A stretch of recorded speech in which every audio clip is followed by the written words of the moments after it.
Inflation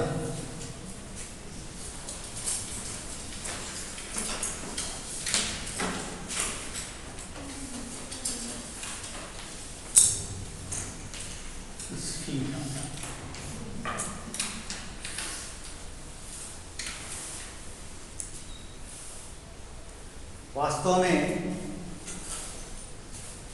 मुद्रा का मूल्य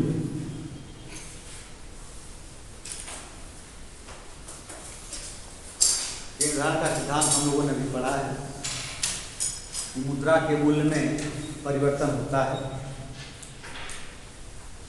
और उस मुद्रा के मूल्य में परिवर्तन के बहुत सारे कारण हैं, लेकिन मुद्रा के मूल्य में परिवर्तन की दिशा किस तरह की है, मुद्रा का मूल्य बढ़ रहा है या घट रहा है,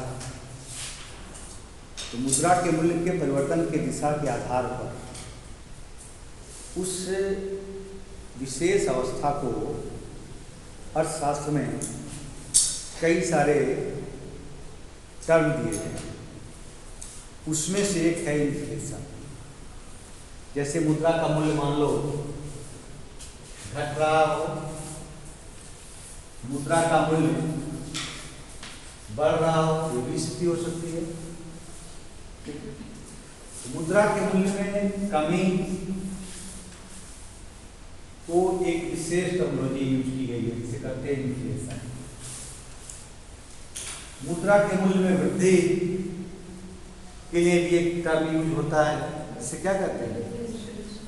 डिफ्लेशन कहते हैं। ठीक उसके उल्टा उस तरह के मुद्रा के मूल्य में जो परिवर्तन की दिशा है, उस दिशा को विशेष नाम से जानते हैं।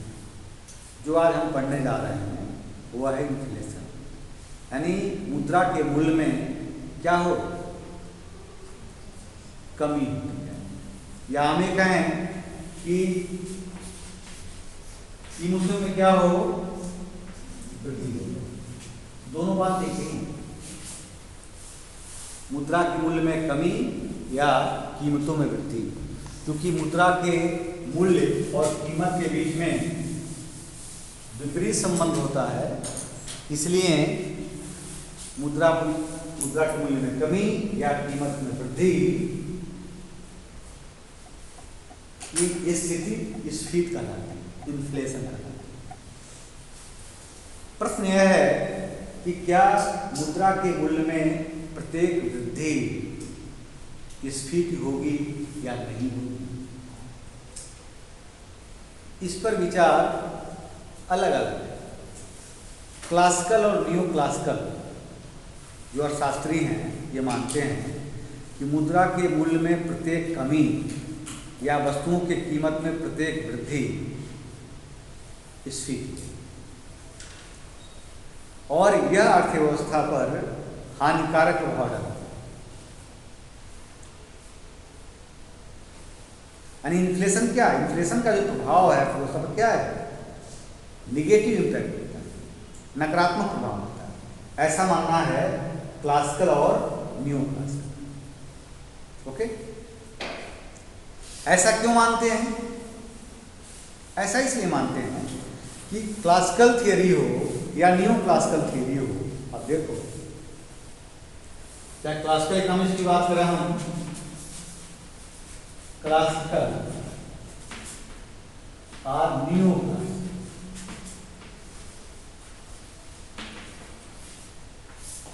इन दोनों के एजम्पशंस में एक समानता है। वो क्या है? क्या मानते करते हैं?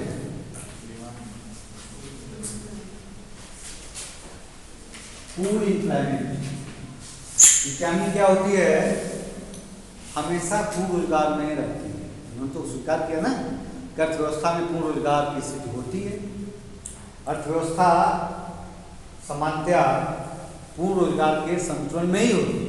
इसलिए उन्होंने बात कही कि कीमत की प्रत्येक वृद्धि अर्थव्यवस्था पर हानिकारक प्रभाव डालती है, नकारात्मक प्रभाव का जिक्र किया, क्योंकि इनके जंक्शंस में है फुल एम्प्लॉयमेंट। दूसरी बात कि जो बाद की थियरी है, यानी क्लासिकल न्यू क्लासिकल के बाद किन्स की थियरी है, किन्स का अप्रोच, किन्स ने इसको रिजेक्ट किया। किन्स ने कहा नहीं, मुद्रा की प्रत्येक वृद्धि इन्फ्लेशन का आना ठीक नहीं, और मुद्रा कीमत की प्रत्येक वृद्धि, कीमत की प्रत्येक वृद्धि को इन्फ्लेशन कहा जाए, स्फीति कहा जाए, और उसका अर्थव्यवस्था पर प्रभाव नकारात्मक होगा, यह उचित नहीं। क्यों नहीं है? क्योंकि किन्स ने माना, किसने क्या माना, अर्थव्यवस्था पूर्ण रोजगार के पहले क्या होती है, अर्थव्यवस्था सामान्यतया पूर्ण रोजगार के पहले संतुलन को प्राप्त कर लेती है, यानी अंडर फुल एम्प्लॉयमेंट होता है काम। क्या होती है? Under full employment, under full employment, अर्थव्यवस्था पूर्ण रोजगार के पहले ही संतुलन में आ जाती है।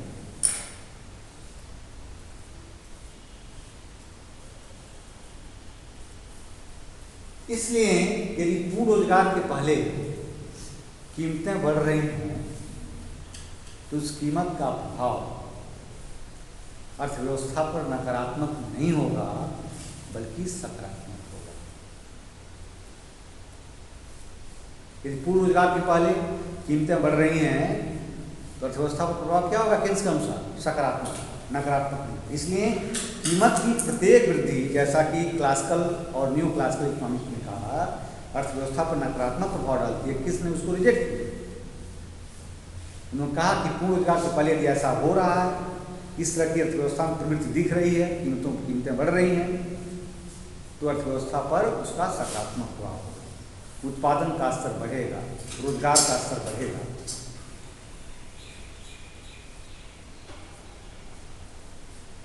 इसीलिए किन्स ने एग्रीगेट डिमांड की बात की। कौन सा डिमांड? एग्रीगेट डिमांड, जिसका संबंध किससे है? Effective demand. उनका इफेक्टिव डिमांड की जरूरत है। प्रभावी मांग को बढ़ा करके हम क्या कर सकते हैं? अर्थव्यवस्था को पूर्ण रोजगार के स्तर तक पहुंचा सकते हैं। और सामान्यतः ये कहा भी जाता है कि किसी भी इकॉनमी में उत्पादन की प्रक्रिया जारी रखनी है, उसमें निरंतरता बनाए रखना है, तो हमेशा इकॉनमी में क्या होना चाहिए? Demand is greater than supply. जब तक अर्थव्यवस्था में मांग आपूर्ति से अधिक नहीं होगी तब तक उत्पादन की प्रक्रिया निरंतर नहीं चल पाएगी। प्रोडक्शन प्रोसेस को कंटिन्यू रखने के लिए ये जरूरी है कि इकॉनमी में डिमांड क्या हो? सप्लाई से। अपेक्षित है क्या? कीमतों में कौन सी वृद्धि अपेक्षित है? एक टर्म किया जाता है यूज, जैसा कि आप जानते हो। कौन सा इन्फ्लेशन? Mild inflation. नाम सुना है? इसको हिंदी में कहते हैं दमित स्फीति। दमित स्फीति यानी माइल्ड इन्फ्लेशन यदि अर्थव्यवस्था में है तो यह स्थिति में यह होना चाहिए, लेकिन कितना अधिक हो जिससे अर्थव्यवस्था क्या माइल्ड इन्फ्लेशन की स्थिति हो। इसका मतलब 3 से लेकर के कितना परसेंट? 3 से 4%। यदि है 3 से कहीं 5 मिलता है। 3 से 4% अर्थव्यवस्था में इन्फ्लेशन की रेट होनी चाहिए ताकि उत्पादन की प्रक्रिया क्या हो? बनी रहे, उत्पादन बढ़ता है। तो किन्स ने स्पष्ट कर दिया कि कीमत की प्रत्येक वृद्धि स्फीति नहीं है, बल्कि पूर्ण रोजगार के पहले जो कीमतें बढ़ रही हैं उसको एक नाम दिया सेमी इन्फ्लेशन। क्या कहा?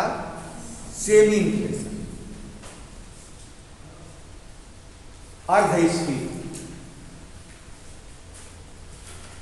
किन्स ने कहा कि जब पूर्ण रोजगार के बाद कीमतें बढ़ती हैं, अर्थात अर्थव्यवस्था में मांग बढ़ जाता है पूर्ण रोजगार के स्तर के बाद, तो सिर्फ और सिर्फ कीमतें बढ़ती हैं, उत्पादन नहीं। तो वह मांग वृद्धि का सीधा प्रभाव किस पर पड़ता है? सिर्फ और सिर्फ कीमत पर पड़ता है, उत्पादन पर नहीं पड़ता है। कब? यानी पूर्ण रोजगार पर रिलेट करो। वास्तव में क्लासिकल व्यूज की बात करते थे, क्योंकि वो पैसे क्या मानते थे? क्या अर्थव्यवस्था में पूर्ण रोजगार होता है? लेकिन वास्तविक स्थिति क्या? अर्थव्यवस्था में पूर्ण रोजगार नहीं होता। अर्थव्यवस्था पूर्ण रोजगार के संतुलन में आ जाती है। किन्स ने उसको स्पष्ट किया कि रियल इकॉनमी जो होती है वो फुल एम्प्लॉयमेंट के पहले इक्विलिब्रियम में आ जाती है। इसलिए पूर्ण रोजगार के स्तर को प्राप्त करने तक यदि कीमतें बढ़ रही हैं तो अर्थव्यवस्था पर उस कीमत वृद्धि का सकारात्मक प्रभाव होगा। पूर्ण रोजगार के बाद यदि कीमतें बढ़ रही हैं, यदि मांग बढ़ती है पूर्ण रोजगार के बाद, तो वह मांग क्या करेगी? सिर्फ और सिर्फ कीमत को बढ़ाएगी। क्यों? क्योंकि पूर्ण रोजगार के बाद उत्पादन स्तर को बढ़ाना संभव नहीं। तो कीमतों में जो वृद्धि होगी, जो भी डिमांड होगी, डिमांड बढ़ेगी, उसका सीधा प्रभाव सिर्फ और सिर्फ किस पर पड़ेगा? कीमत वृद्धि पर। लेकिन पूर्ण रोजगार के पहले कीमत बढ़ेगी तो सप्लाई भी बढ़ेगी। यानी सप्लाई क्या है? इलास्टिक। जब हम लोग फिल्म को पढ़ रहे थे उस समय लोगों ने बात किया था, इसकी चर्चा मैंने किया था। मैंने कहा था कि किन्स ने इस बात का जिक्र किया कि कीमत कैसे प्रभावित होगी। यदि मुद्रा की मात्रा बढ़ती है, पूर्ण व्यय बढ़ रहा है, कीमत बढ़ेगी नहीं बढ़ेगी, ये निर्भर करता है कि पूर्ण रोजगार के पहले की बात है या पूर्ण रोजगार के बाद। यानी सप्लाई इलास्टिक है या इन इलास्टिक। याद आ रहा आपको? ये मैंने बताया और शायद मैंने आपसे कहा था कि इसको हम लोग इन्फ्लेशन में चर्चा करेंगे।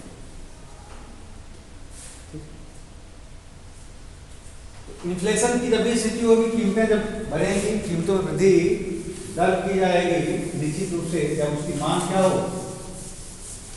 इन्फ्लेशन के लिए, कीमतों में वृद्धि के लिए समान सी बात है कि यह जो कंडीशन मिलेगा, demand is greater than supply, यह भी हो सकता है। यानी एक जो कीमतों में वृद्धि है वह डिमांड साइड से भी हो सकता है, कीमतों में वृद्धि किससे हो सकती है? सप्लाई साइड से भी।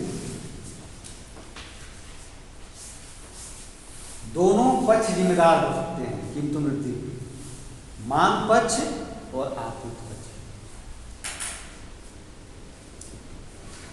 किन्स ने जो सबसे अधिक महत्वपूर्ण माना है वो तो किसको माना है? मांग पक्ष को। यानी मुद्रा की कीमतों में कमी, मुद्रा के मूल्य में कमी या वस्तुओं की कीमतों में वृद्धि। मांग पूर्ति की अपेक्षा जब अधिक होगा तो यही स्थिति मिलेगी। उसका कारण कौन है? आपूर्ति पक्ष या मांग पक्ष? ये अलग बात है। ये सप्लाई हमारी कांस्टेंट हो, जैसा मैंने कहा कि इनइलास्टिक परफेक्ट पूर्ण रोजगार के बाद क्या होती है? सप्लाई इनइलास्टिक हो जाएगी, परफेक्टली इनइलास्टिक हो जाएगी, तो सप्लाई क्या हुई? कांस्टेंट हो गई। तो डिमांड यदि बढ़ रहा है सब कीमत क्या होगी? कीमत बढ़ेगी। ठीक है, तो ये मुख्य रूप से ये दो कारण हैं जिनको हम जानते हैं किस रूप में। एक को कहते हैं demand pull inflation, demand pull inflation.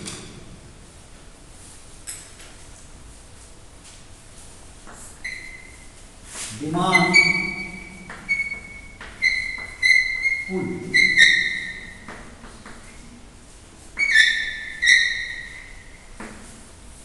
और दूसरा कौन सा हो गया? Cost push.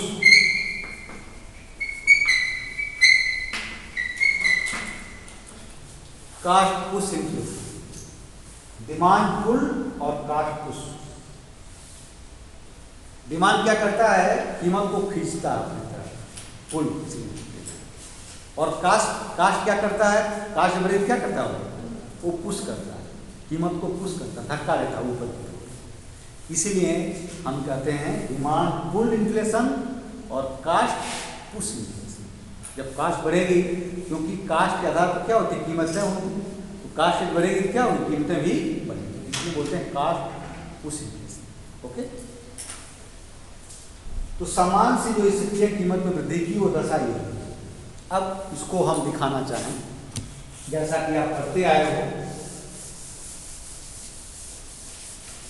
यदि मान लीजिए बहुत ही सामान्य रूप में इन्फ्लेशन को हम बताना चाहते हैं,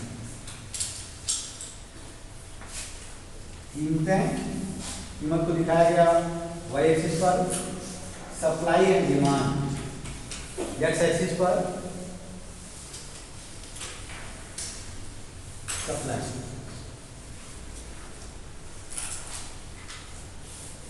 जैसे सप्लाई कब होगा, यस से लेकर के यानी शुरू का जो हिस्सा है आपूर्ति वक्र का पॉइंट ई तक समान इलास्टिक है, लेकिन इनके बाद क्या हो गया, परफेक्टली इलास्टिक हो गया। इसका मतलब ये हो गया कि यहां पर व्यवस्था क्या है, फुल एम्प्लॉयमेंट इकोनॉमी है। जैसे ही सप्लाई कर्व वाई एक्सिस के पैरेलल होगा तो क्या बताएगा, व्यवस्था पूर्ण रोजगार की स्थिति में है।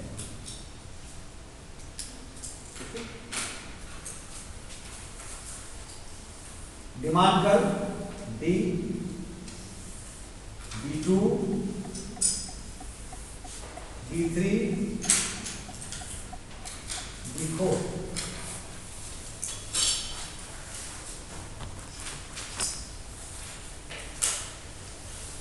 यदि यस सप्लाई कर्व है और डिमांड कर्व डी है, तो एक दूसरे को E0 पॉइंट पर कट कर रहे हैं। इसके संगत सप्लाई और डिमांड बराबर होंगे। पॉइंट ए पर कीमत इसके संगत हो जाएगी E0।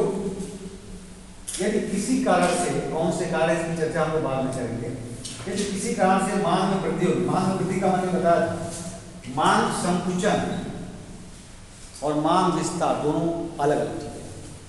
जैसे मांग में वृद्धि हम यहाँ पर यूज कर रहे हैं, क्यों कर रहे हैं मांग में वृद्धि, इसलिए कर रहे हैं कि यदि प्राइस दिखाया गया है, प्राइस डिमांड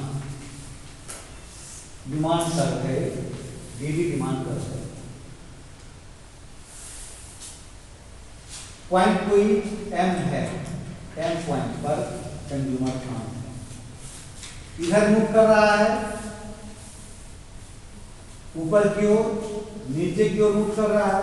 ऊपर की मूवमेंट को क्या कहते हैं,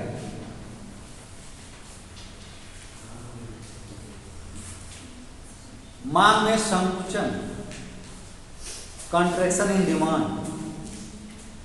नीचे की ओर मूवमेंट, मांग में विस्तार, एक्सपेंशन इन डिमांड। इस स्थिति में क्या होगा, जो संकुचन और जो विस्तार हो रहा है उसमें मांग वक्र वही है, उसी मांग वक्र पर क्या हो रहा है, रुकता मूव कर रहा है। ऊपर की ओर मूव किया, संकुचन हो गया, कॉन्ट्रैक्शन इन डिमांड। नीचे की ओर मूव किया, एक्सपेंशन इन डिमांड, विस्तार, मांग में विस्तार। मांग संकुचन और मांग विस्तार की स्थिति में क्या मांग सूची परिवर्तित हो रही है, क्योंकि जो भी मांग वक्र बनता है वह किसी न किसी मांग सूची के आधार पर बनता है, कोई डिमांड शेड्यूल होता है। No change in demand schedule, only change in demand due to change in price. यहां प्राइस चेंज हो रही है इसलिए डिमांड चेंज हो रही है। ऊपर गया, क्यों गया ऊपर, क्योंकि प्राइस बढ़ गई इसलिए डिमांड कम हो गई, संकुचन हुआ डिमांड, कीमत कम हो गई, कम होगी। उसी कर्व पर क्या होगा, वो शिफ्ट करता है, मूव करता है, सारी शिफ्ट नहीं मूव करता है नीचे विस्तार, क्योंकि कीमत में कमी हुई, मांग विस्तार। लेकिन जब हम कह रहे हैं कि प्राइस ये है और इसी प्राइस पर डिमांड क्या कितनी थी, अब क्या होगी डिमांड, वो बढ़ गई। ये जो प्राइस थी इस पर बड़ी डिमांड कितनी थी, कितनी थी, अब डिमांड क्या हो जाए उसी प्राइस पर, कांस्टेंट है, इतनी हो गई। तो क्या हो गया, यानी एक प्राइस ये और डिमांड का कॉम्बिनेशन है, एक प्राइस से क्या हो गया, एक नया डिमांड शेड्यूल मिल गया, D1 इसको क्या बोलते हैं, जब डिमांड कब शिफ्ट करता है इसका मतलब डिमांड शेड्यूल चेंज हो गया। एंड जिस कीमत पर पहले मांगता था, जितनी मांग वस्तु मात्रा जितनी मांगता था, क्या कर रहा है उसी कीमत पर अब पहले की अपेक्षा अधिक मात्रा मांग रहा, ये मांग में वृद्धि। ठीक है, ठीक इसी प्रकार यदि इसकी शिफ्टिंग पीछे की ओर हो क्या हो जाएगा, मांग में कमी। तो इंक्रीज इन डिमांड या डिक्रीज इन डिमांड में क्या होता है, डिमांड शेड्यूल चेंज होता है, डिमांड कर्व शिफ्ट होता है। Expansion in demand and contraction in demand के केस में डिमांड शेड्यूल चेंज नहीं होता है, न तो शिफ्ट करता है डिमांड कर्व, बल्कि उसी कर्व पर कंज्यूमर क्या करता है, मूव करता है। बातें कुछ समझ में आ रही है। यहाँ इसीलिए हम क्या यूज कर रहे हैं, मांग में वृद्धि। आप विस्तार लिखते हो तो गलत है, लिख दिया मांग में विस्तार हो गया, गलत है, मांग में वृद्धि। ठीक है, तो मांग में वृद्धि मान लो D से बढ़कर के क्या हो गई, D2 हमने मान लिया, D2 लिख लिया है। तो D2 जब मांग में वृद्धि की जाएगी, जब मांग बढ़ेगी, कीमतें बढ़ेंगी, तो प्रोड्यूसर क्या करेगा, तो उत्पादन बढ़ाने की संभावना है, ये सप्लाई कर इलास्टिक है, तो निश्चित रूप से कीमत जब बढ़ेगी तो उस कीमत बढ़ने के कारण लाभ की प्रत्याशा में उत्पादक क्या करेगा, उत्पादन की मात्रा को बढ़ाएगा। आप देख रहे हैं उत्पादन भी बढ़ रहा है, उत्पादन हो गया B और कीमत हो गई P2 और बढ़ गया, डिमांड कर B2 हो जाए, उत्पादन OF तक हो जाएगा और कीमत बढ़ करके PF हो जाएगी।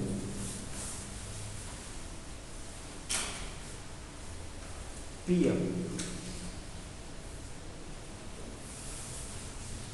सप्लाई करके ई पोर्शन के ई के नीचे का जो पोर्शन है सप्लाई कर का, उसके पहले डिमांड बढ़ रही है, कीमत भी बढ़ रही है और उत्पादन बढ़ रहा है। लेकिन बिंदु ये बता रहा है कि उत्पादन का स्तर क्या हो गया, अब इससे अधिक नहीं बढ़ सकता है। जितने भी संसाधन थे उत्पादन के सभी का प्रयोग किया जा रहा है, कोई बेकार संसाधन अब नहीं है। अब यदि किसी कारण से मांग में वृद्धि होती है और मांग में वृद्धि D2 से D3 हो रही है, तो ऐसी स्थिति में सिर्फ क्या होगा, सिर्फ कीमत में वृद्धि होगी। P डैश P डैश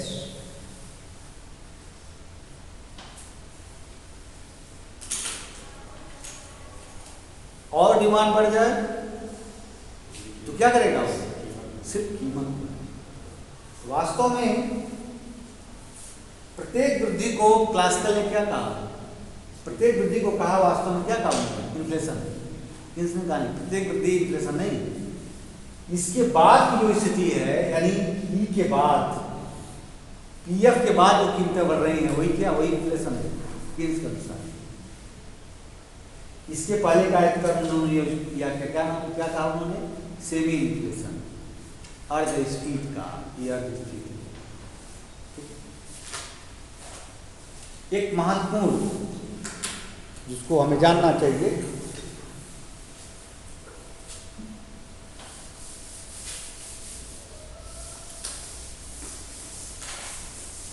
ये तो डिमांड कर्व की शिफ्टिंग थी। डिमांड कर्व को हम क्या कर रहे थे, शिफ्ट करा के अपवर्ड शिफ्टिंग थी। सप्लाई साइड से हम बात कर रहे हैं, डिमांड साइड से। सप्लाई साइड से बात करते क्या हो सकता है? डिमांड वही हो, डिमांड वही, जैसे मान लो सप्लाई साइड की बात किया, यहाँ क्या माना, सप्लाई हमारी कांस्टेंट है और डिमांड क्या कर रहा है, बढ़, सभी इक्वेशन क्या मिलेगा हमको, D is greater than S मिलेगा। दूसरी स्थिति हम मान लें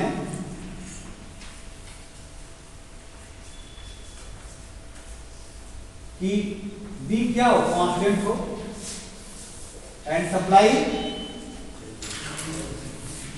कम होती है, तभी क्या होगा, हम क्या मिलेगा हमको, D is greater than yes,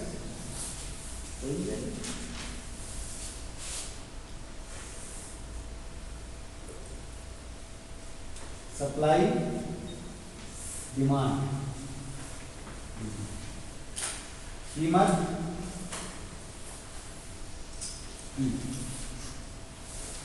यदि किसी कारण सप्लाई कर क्या हो, मांग में कमी हो, मांग कमी पे किधर जाएगा, लेफ्ट साइड में शिफ्ट करेगा,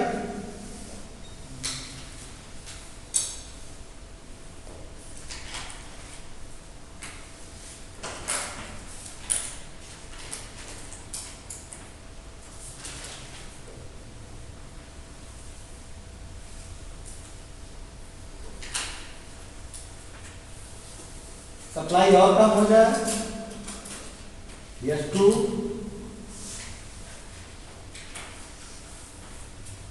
कीमत क्या होगी, और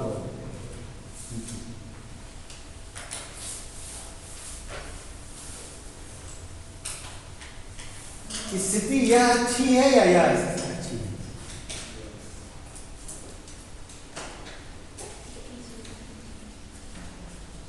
इसमें क्या हो रहा है, सप्लाई कम होती जा रही है, कीमत बढ़ रहा है, सप्लाई कम होती जा रही है, शॉर्टेज ऑफ सप्लाई की वजह से, क्या है, शॉर्टेज ऑफ सप्लाई की वजह से कीमतें बढ़ रही है। प्राय यही होता है, जैसे कई बार आप देखो कि हम लोग देखते हैं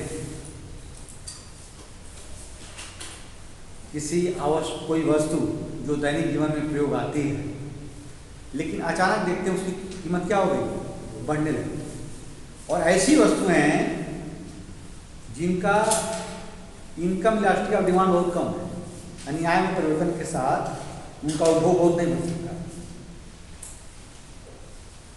एक रेगुलर जो कंजम्पशन उनका है, क्वांटिटी उनकी क्या है, लगभग कांस्टेंट, डेली यूज की जो चीजें, अचानक आप देखते हो क्या हो गया, अचानक आप देखते हो कि इसकी कीमतें बढ़ गई, वास्तव में किस साइड से प्रॉब्लम होती है, सप्लाई साइड से। रियल सप्लाई में कमी नहीं होती है, आर्टिफिशियल शॉर्टेज दिखाई देता है। क्या होता है, आर्टिफिशियल शॉर्टेज क्या करने के लिए, कीमतों में वृद्धि लाने, आर्टिफिशियल कृत्रिम कमी।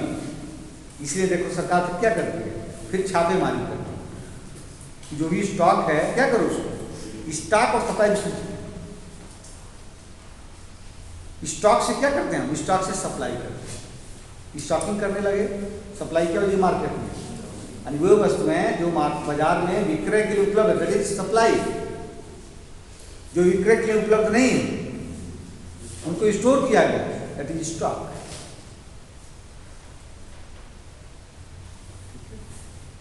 सप्लाई एक फ्लो का कॉन्सेप्ट है, सप्लाई क्या है, एक फ्लो का कॉन्सेप्ट है, स्टॉक क्या है, फ्लो का कॉन्सेप्ट नहीं है, ठीक है। लेकिन सप्लाई को हम क्या कर सकते हैं, स्टॉक से प्रभावित करते हैं।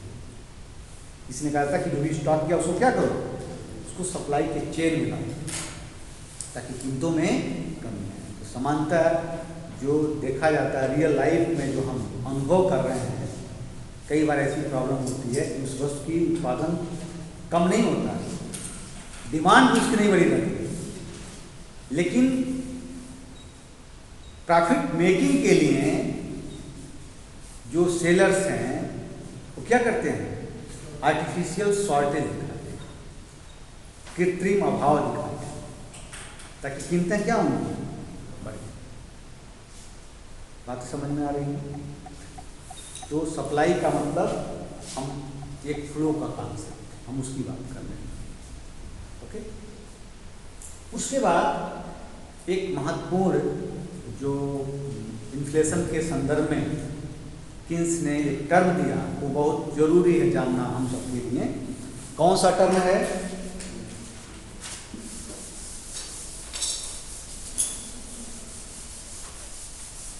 कौन सा टर्म है बताओ?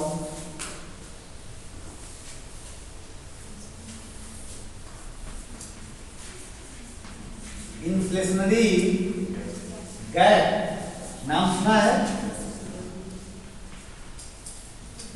स्फीतिक